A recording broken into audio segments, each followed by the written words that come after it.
What is up, everybody? My name is Tyler Baxley, and today we're going to be talking about how I like to record electric guitar. Now, when recording electric guitar, there are a few things you need to think about, like which microphones to use, mic placement, if you are using an amp that has more than one speaker, which speaker sounds the best, and also if you have a lot of reverb in the room, we're going to talk about how to get rid of that so that you can get the best possible recording to make editing later a little bit easier. Now, the two microphones I'm going to be using are a Shure SM57 and a large diaphragm condenser microphone. So let's go ahead and take our Shure SM57 and set that up so that we can see which speaker in our amp cabinet sounds the best.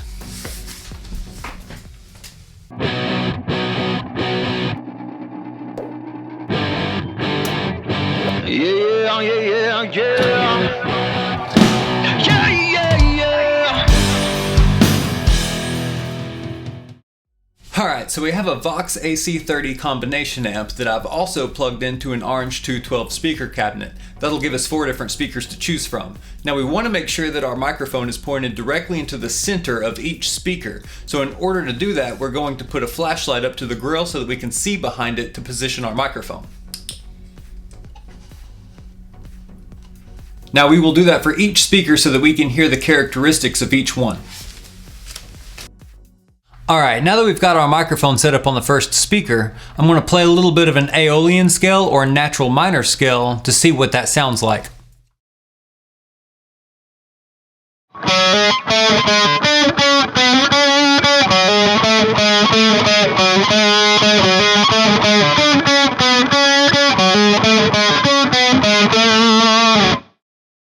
Now let's go ahead and set up the next speaker and see what that one sounds like.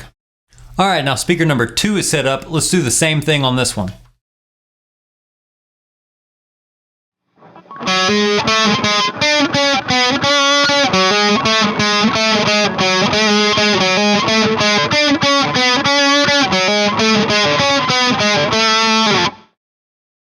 On to the next one.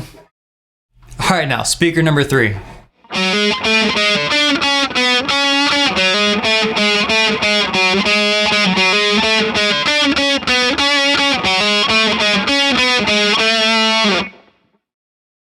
On to the last one. Alright, now speaker number 4.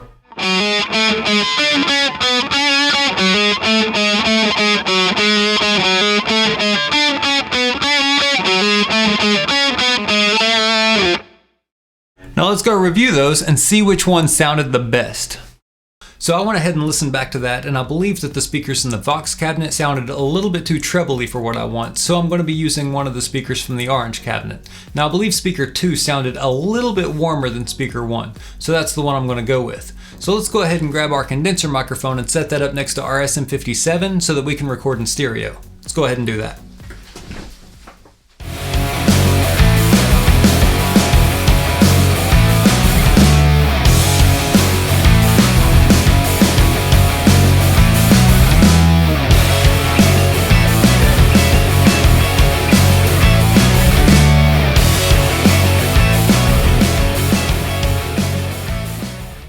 So for my condenser microphone, I went with the Blue Bluebird. It's just a great all-around microphone. You can use it for vocals, electric guitar, acoustic guitar, drum overheads. It just adds a lot of clarity to just about everything you use it on.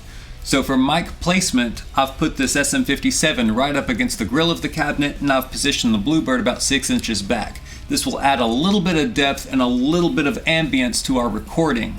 So let's go ahead and re-record our electric guitar with this setup. So let's talk about room noise and sound reflection for a second. When you record anything, you're going to pick up any unwanted noise off the floor, off the ceiling, off the walls, and you want to try to dampen that as much as possible. So what I've gone ahead and done is I've put a blanket on the floor underneath the amps, and I'm going to take this roll of memory foam and drape it over the top of the microphones to keep any unwanted room reverb out of our recording.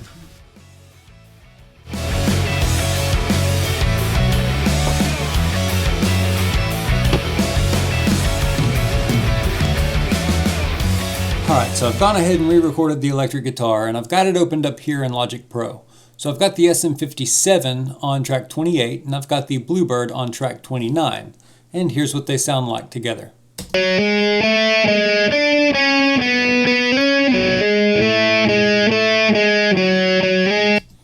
Alright, and here's what the SM57 sounds like by itself.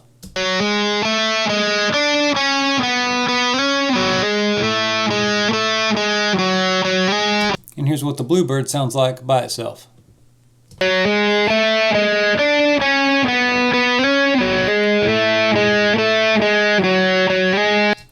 Okay, so now that we've done that, since we recorded in stereo, the first thing I want to do is pan the SM57 to the left and the Bluebird to the right speaker.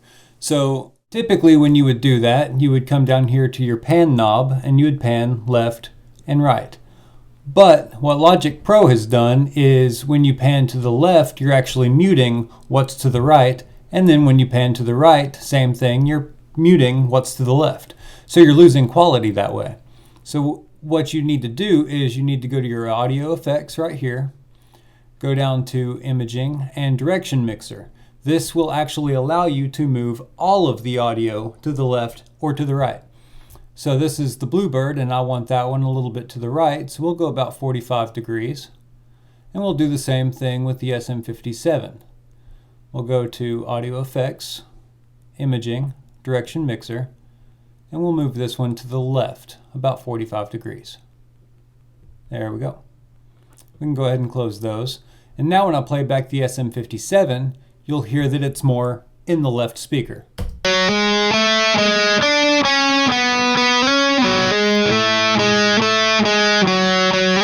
And then the Bluebird is more in the right speaker.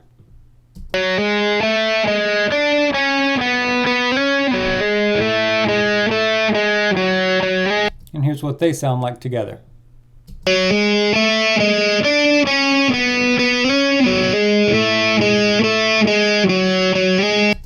Alright, so the next thing I want to do is I want to add some reverb to this. Make it sound a little bit more full.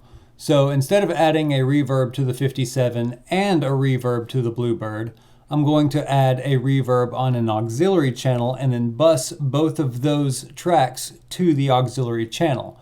So to do that, I'm going to come down here and I'm going to go to send and then go to bus. We're going to go to bus 6 because it currently has nothing on it. So let's go to bus 6 on that one. And then this knob right here becomes our volume for that auxiliary channel. So I want to turn that up a little bit. Let's go to like -12. Sounds good. Right there.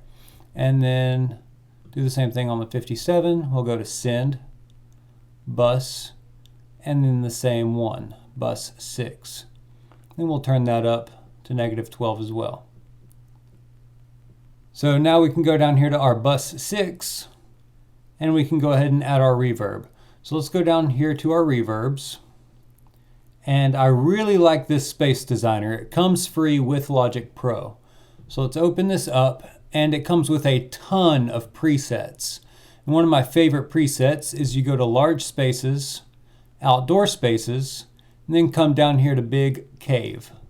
It's a very large reverb, so we want to turn that down a little bit. So let's go to our reverb right here, turn that down, and I think that's probably good right there. So let's go ahead and close that and see what that sounds like. Here's the tracks together.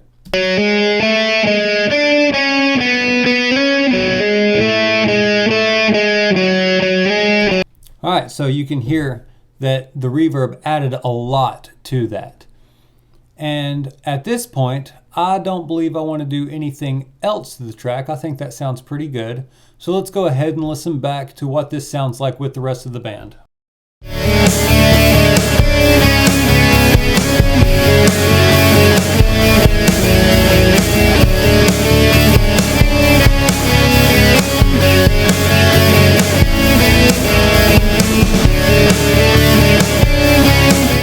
And that's how I like to record electric guitar. So if you like this video, go ahead and give it a thumbs up, and if you want to be notified for any future videos I post, go ahead and hit that subscribe button, and we will see you in the next video.